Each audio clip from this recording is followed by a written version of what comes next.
कीर्ति class में आज मैं आपके लिए लेके आई हूँ वोल्टेज डिवीजन लॉ। मैंने करंट डिवीजन लॉ आपको बता दिया था, आज मैं बताऊंगी voltage division law. Voltage division law में क्या होता है, जो भी हमारे जो रेजिस्टेंस होंगे, कैपेसिटर होगा या फिर इंडक्टर होगा, वो हमारा सीरीज में कनेक्ट होगा और यहाँ पे एक हमारा लगा होगा वोल्टेज सोर्स। जैसे यहाँ पे हमारे एक R1 रेजिस्टेंस है, ये R2 है, ये R3 है। यहाँ पे कोई हमारी 20 वोल्ट की बैटरी लगी है। अब आपको ये पता है, मैंने बोला था कि आपका जो होता है पैरेलल में क्या सेम होता है, आपका पैरेलल में वोल्टेज सेम होता है और सीरीज में करंट सेम होती है। जैसे यहाँ पे जो करंट यहाँ से फ्लो हो रही होगी वो सारे रेजिस्टेंस से होके जाएगी, ठीक है। इसलिए हम बोलते हैं कि सीरीज में हमारा क्या सेम होता है, सीरीज में हमारी करंट सेम होगी। जितने भी हमारे एलिमेंट्स लगे होंगे उन सब में क्या होगा, हमारी करंट सेम होगी। अब हम इसे यहाँ पे निकालेंगे कैसे, जैसे मैंने माना कि R1 के क्रॉस वोल्टेज V1 होगा, R2 के क्रॉस V2 होगा और R3 के क्रॉस I3 वोल्टेज होगा, ठीक है। तो यहाँ पे अगर हम क्या लगाएं, किरचॉफ लॉ लगा दें। ये ऐसे यहाँ से देखते हुए जाएंगे तो ये प्लस टर्मिनल है बैटरी का, ये निगेटिव टर्मिनल है, ठीक है। तो हम यहाँ से जाएंगे तो माइनस से कहाँ जा रहे हैं, प्लस, तो V हमारा प्लस का हो जाएगा। फिर करंट के डायरेक्शन में अगर हम वोल्टेज लेते हैं, जैसे करंट हमारी इस डायरेक्शन में जा रही है और रेजिस्टेंस है, तो अगर हम करंट की डायरेक्शन में लेते हैं तो हमारा माइनस का साइन आएगा, तो माइनस का V1।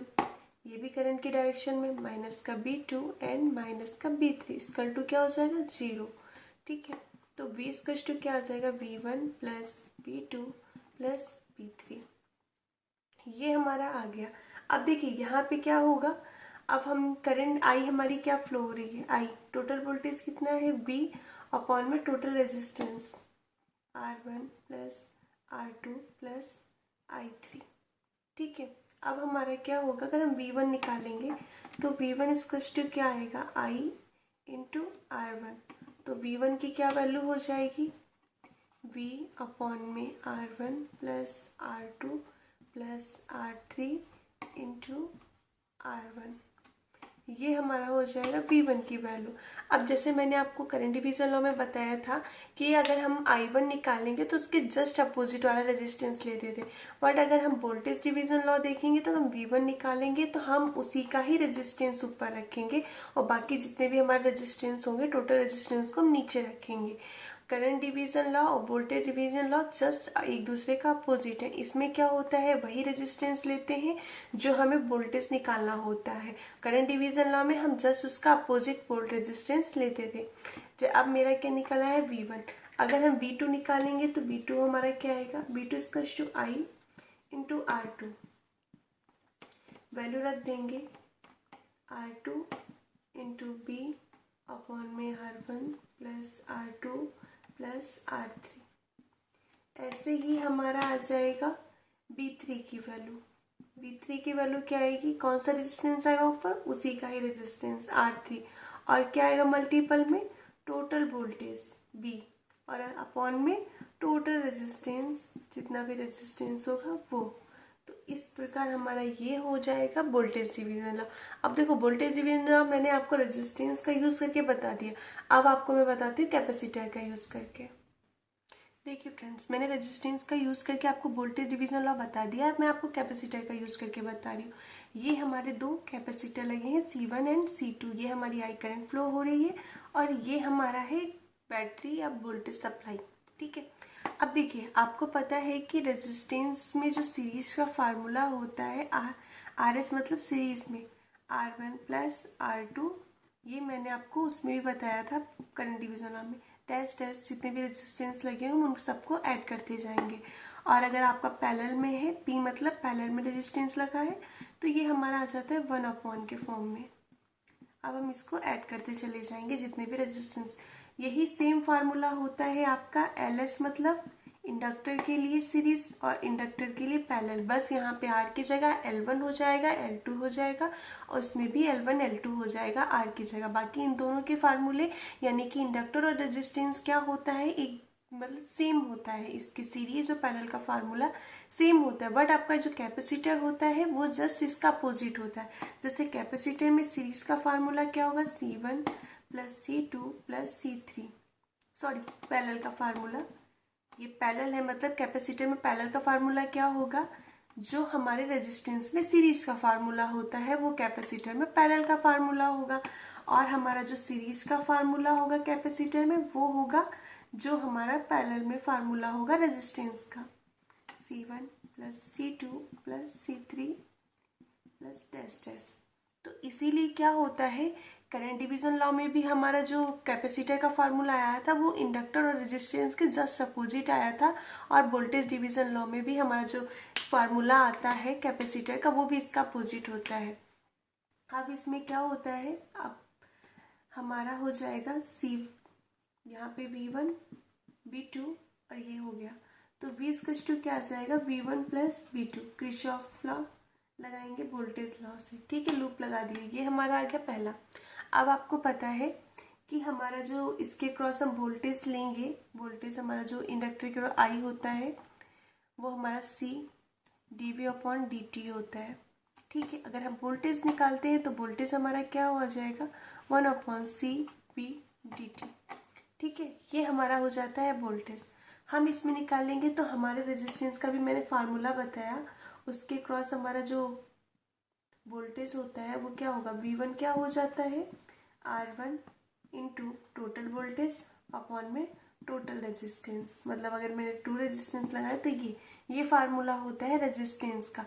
अगर हम कैपेसिटर का लगाएंगे तो जस्ट अपोजिट हो जाएगा, कैपेसिटर का फार्मूला होगा V1 इक्वल्स टू, इसमें R1 था पर इसमें क्या होता है अपोजिट होगा, अपोजिट मतलब C2 होगा, इसका अपोजिट कैपेसिटर होगा अपॉन में नीचे टोटल कैपेसिटर और मल्टीप्लाई टोटल वोल्टेज सोर्स से। ये आ गया हमारा वोल्टेज डिवीजन लॉ का फार्मूला। क्यों ऐसा होता है, क्योंकि हम यहाँ पे हमारे जो सीरीज में फार्मूला है, यहाँ पे अगर हम टोटल अपना कैपेसिटर निकालेंगे तो वो आएगा C1 1 अपॉन में C1 प्लस 1 अपॉन में C2, तो 1 अपॉन में हमारा C1 क्या आ जाएगा, C2 plus C1 into C1 plus C2, तो आ जाएगा C इक्वल्स टू आ जाएगा C1 C2 अपॉन में C1 प्लस C2। तो इसीलिए हमारा क्या होता है, जस्ट अपोजिट आता है उसका, तो ऊपर इसमें क्या होगा, अपोजिट कैपेसिटर से मल्टीप्लाई होगा और अपॉन में टोटल कैपेसिटर होगा। ऐसे अगर हम V2 का निकालेंगे तो V2 का अपोजिट क्या होगा, C1 into total voltage upon में टोटल कैपेसिटर। ये आपका हो गया voltage formula, voltage division law for the capacitor. देखिए फ्रेंड्स, मैं आपको एक बार फिर से ये चीज़ रिवाइज करा देती हूँ। जैसे हमारा क्या होता है, रेजिस्टेंस का जो सीरीज वाला फार्मूला होता है वही हमारा होता है इंडक्टर का सीरीज वाला फार्मूला, ठीक है। जो वो रेजिस्टेंस का हमारा होता है पैरेलल वाला फार्मूला, ठीक है, वो हमारा होता है सेम इंडक्टर के पैरेलल वाला फार्मूला, ठीक है। और जो हमारा होता है सीपी, इसमें यहाँ पे जैसे यहाँ पे मैंने पैरेलल का मतलब लिखा है, पर यहाँ पे अगर हम टोटल रेजिस्टेंस देखेंगे तो 1/R होगा, ठीक है। और टोटल इंडक्टर भी हमारा यहाँ पे होगा 1/LT, ठीक है। तो ये हमारा आ जाएगा हमारा सीरीज एंड पैरेलल का फार्मूला। देखो कैपेसिटर क्या होता है, जस्ट हमारा अपोजिट होता है इंडक्टर और रेजिस्टेंस के, इसीलिए इनके सीरीज और पैरेलल का जो फार्मूला होता है वो जस्ट अपोजिट होता है कैपेसिटर और इंडक्टर का। इसीलिए हमारा क्या होता है, जो वोल्टेज डिवीजन लॉ और करंट डिवीजन लॉ होता है वो कैपेसिटर के लिए अपोजिट होता है इंडक्टर और रेजिस्टेंस के कंपेयर में। जैसे मैंने आपको वोल्टेज डिवीजन लॉ में आपको बताया था रेजिस्टेंस के लिए कि R1 ऊपर होगा, मतलब जो भी हम वोल्टेज सोर्स निकालेंगे वोल्टेज उसी का ही रेजिस्टेंस ऊपर होता है, अपॉन में टोटल रेजिस्टेंस होता है, मल्टीप्लाई होता है टोटल वोल्टेज सोर्स से। पर जो हमारा कैपेसिटर के लिए होगा, अगर हम V1 निकाल रहे हैं तो उसका जस्ट अपोजिट कैपेसिटेंस क्या है, C2 अपॉन में टोटल और मल्टीप्लाई टोटल वोल्टेज से। मतलब इन दोनों में क्या डिफरेंस है, C2 का, इसमें क्या है टोटल कैपेसिटेंस जस्ट अपोजिट वाला आ रहा है, इसमें सेम रेजिस्टेंस आ रहा है। क्यों इसलिए होता है, क्योंकि इसका पैरेलल और सीरीज का फार्मूला अलग होता है। अब यहाँ पे हम रेजिस्टेंस लगे होते तो हम सीरीज का फार्मूला ये वाला यूज करते, बट हमारे कैपेसिटर लगे तो हम ये वाला फार्मूला यूज करेंगे, ठीक है। तो इसीलिए क्या होता है, वोल्टेज डिवीजन लॉ कैपेसिटर के लिए जस्ट अपोजिट होता है रेजिस्टेंस का। देखिए फ्रेंड्स, अब क्या है आपके इंडक्टर के लिए है वोल्टेज डिवीजन लॉ, तो इसमें जो करंट फ्लो हो रही है वो इंडक्टर और या first inductor and second inductor में सेम करंट फ्लो हो रही है। ठीक है, अब क्या होता है, इसके सीरीज और पैरेलल का फार्मूला सेम होता है जैसे रेजिस्टेंस होता है। सीरीज का फार्मूला ये होता है एल पी, पैरेलल मतलब 1/LT इक्वल्स टू 1/L1। अभी मैं दो उसके लिए बता रही हूँ, ठीक है, आपको तो ये चीजें होती हैं। अब इसमें क्या है, करंट फ्लो हो रही है, तो टोटल वोल्टेज अगर इसके क्रॉस V1 है, इसके क्रॉस V2 है, तो V इक्वल्स टू क्या जाएगा, V1 प्लस V2। ठीक है, अगर हम V1 निकालेंगे तो रेजिस्टेंस के जैसा ही सेम होगा, तो क्या आएगा ऊपर, सेम जो भी हम वोल्टेज निकालेंगे उसी का ही सेम इंडक्टेंस। L1 आ गया, मल्टीप्लाई किससे होगा, टोटल वोल्टेज सोर्स से अपॉन में कितने इंडक्टर लगे हैं, तो दो ही लगे हैं, तो टोटल इंडक्टर हो जाएगा। तो ये हमारा फार्मूला हो जाएगा फॉर V1। अब B2 के लिए निकालेंगे तो B2 का क्या है, इंडक्टर L2 है, टोटल वोल्टेज आपका B है और टोटल इंडक्टेंस, तो ये हो गया हमारा फार्मूला फॉर द B2। अब ऐसे आपके L1 L2 अभी आपके दो ही इंडक्टर लगे हैं, इसके आगे बहुत सारे इंडक्टर लगा सकते हैं, वहां पे हम ये लगाते हैं फार्मूला। देखो रेजिस्टेंस का हम जो अभी मैंने रेजिस्टेंस के लिए बताया वो इसलिए आप ओम्स लॉ होता है और Kirchhoff current law, Kirchhoff voltage law या लूप लगा के इसलिए निकाल सकते हैं। बट जहाँ पे आपका इंडक्टर आ जाता है, कैपेसिटर आ जाता है, बच्चे वहाँ पे घबरा जाते हैं कि मतलब इसे करे कैसे, इसमें करंट जैसे आपका आई बराबर होता है C dV/dt होता है, और इंडक्टर में क्या होता है, V अपॉन होता है L di/dt। ठीक है, तो ये चीजें होती हैं, बच्चे फिर ये वाला फार्मूला लगाते हैं, बहुत लंबा प्रोसेस हो जाता है और पेपर में कर नहीं पाते हैं। ये आपको सिंपल है, आपको बस याद रखना है, एक ट्रिक मन में बना लीजिए कि सीरीज में क्या होता है और पैरेलल में क्या होता है। जब आप एक चीज का रेजिस्टेंस का जान जाएंगे तो जस्ट उसका अपोजिट कर देना, तो वो आ जाएगा आपके लिए कैपेसिटर के लिए। ठीक है, और मतलब चीजें ये है कि आपको पेपर में कम टाइम में ये सब चीजें बहुत हेल्प करती हैं। अगर हम इस तरीके से लगाएंगे तो हमको बहुत टाइम लग जाएगा, 5 से 6 मिनट एक इजिली क्वेश्चन के लिए कंजर्व हो जाएगा। तो इसीलिए क्या होता है, हम voltage division law, current division law का यूज करते हैं। आई होप गाइस आपको समझ में आ गया होगा। देखिए फ्रेंड्स, मैंने एक न्यूमेरिकल लिया है, अब मैं आपको बताऊंगी इसे दो मेथड से कर सकते हैं। जैसे मैंने आपको बोला ना कि आपको रेजिस्टेंस वाला करना तो इजी पड़ेगा, मतलब आप किसी भी ओम्स लॉ और लूप लगा के कर सकते हैं, ठीक है। बट जब आप इंडक्टर और कैपेसिटर का आएगा वहां पे आपको प्रॉब्लम्स हो सकती हैं। अब यहाँ पे है, अगर मैं फर्स्ट मेथड बताऊं, ठीक है, ये मैं ऐसे नॉर्मली मेथड से बता रही हूँ, ये मैं आपको बताऊंगी कि वोल्टेज डिवीजन लॉ कैसे यूज करके बना। फर्स्ट मेथड है कि यहाँ से कोई करंट फ्लो होगी, आपको रेजिस्टेंस की जब वैल्यू दे रखी है और किस में लगे, सीरीज में, तो टोटल रेजिस्टेंस क्या हो जाएगा, सीरीज में ऐड हो जाएगा, तो यहाँ पे आ जाएगा 5 ओम। ठीक है, वोल्टेज की वैल्यू आपको दे रखी है 5 वोल्ट। अब आपको पता है ओम्स लॉ में V = IR होता है, I की वैल्यू निकालनी है, V 5 दे रखा है और आपका R भी 5 हो गया, तो I = क्या आ गया, 1 एम्पियर। ठीक है, 1 एम्पियर आ गया। अब किसमें क्या फ्लो हो रही है, कितनी करंट फ्लो हो रही है, 1 एम्पियर करंट इसमें फ्लो हो रही है। तो V1 = क्या होगा, I, क्योंकि सीरीज में करंट सेम होती है, और R1 की वैल्यू क्या है, 1 एम्पियर होगी आपकी I की, और R1 की वैल्यू क्या है, 2, तो क्या आ गया, 2 वोल्ट। V1 की वैल्यू आ गई 2 वोल्ट, और V2 की वैल्यू क्या आ जाएगी, 1 × R2 की वैल्यू कितनी है, 3, तो 3 वोल्ट। ठीक है, अब आप ये भी देख सकते हैं लूप लगा के आपको सेटिस्फाई कर रहा है। V = क्या होता है, V1 + V2 होगा, ये मैंने माना B है, ये V1 है, V2 है, तो इसको ऐड किया, ये क्या आ रहा है, 5 वोल्ट, इन दोनों को ऐड करेंगे 5 वोल्ट, सेटिस्फाई हो रहा है, मतलब आपका क्वेश्चन सही है। अब मैं आपको यहाँ पे बताती हूँ वोल्टेज डिवीजन लॉ से। वोल्टेज डिवीजन लॉ में आपने पढ़ा था कि V1 = क्या होगा, जो V1 का रेजिस्टेंस होगा वो रेजिस्टेंस टोटल वोल्टेज अपॉन में टोटल रेजिस्टेंस। तो यहाँ पे वैल्यू पुट अप कर लेते हैं हम। V1 की वैल्यू क्या है, 2, टोटल वोल्टेज की वैल्यू 5, और नीचे टोटल रेजिस्टेंस 3, 5, तो ये हमारा आ जाएगा 2 × 5 अपॉन में 5, 5 से 5 कैंसिल, तो क्या आ जाएगा, 2V1 की वैल्यू 2 वोल्ट आ जाएगी। ठीक है, अब V2 की निकालेंगे तो V2 की क्या आएगी, V2 का रेजिस्टेंस 3 ओम, इंटू टोटल वोल्टेज 5 वोल्ट और दोनों का सम करेंगे तो क्या आ जाएगा 5, यानी कि R1 प्लस R2। तो R1 ये है, R2 ये है, तो क्या आ जाएगा दोनों का सम, 5 से 5 कट गया, 3 वोल्ट आ गया। ठीक है, V1 इक्वल्स टू 2 वोल्ट, देखो सेम आ रहा है, V2 इक्वल्स टू 3 वोल्ट। ये है कि आपको फार्मूला पता होगा तो आप न्यूमेरिकल अपने माइंड में भी सॉल्व कर सकते हैं। इसमें आपको करंट फ्लो करानी पड़ेगी, फिर आपको निकालना पड़ेगा कि उसके पास वोल्टेज क्या आ रहा है क्या नहीं आ रहा है। बट इसमें क्या है, आपको बस फार्मूला आना चाहिए, आप अपने माइंड में कैलकुलेट करके निकाल सकते हैं, कैलकुलेशन अगर आपकी अच्छी है। ओके, आई होप आपको ये क्वेश्चन समझ में आ गया होगा। देखिए फ्रेंड्स, अब आपका क्या है, कैपेसिटर पे बेस्ड एक क्वेश्चन लिया है। आपको बताया था कि कैपेसिटर क्या होता है, रेजिस्टेंस का जस्ट अपोजिट होता है।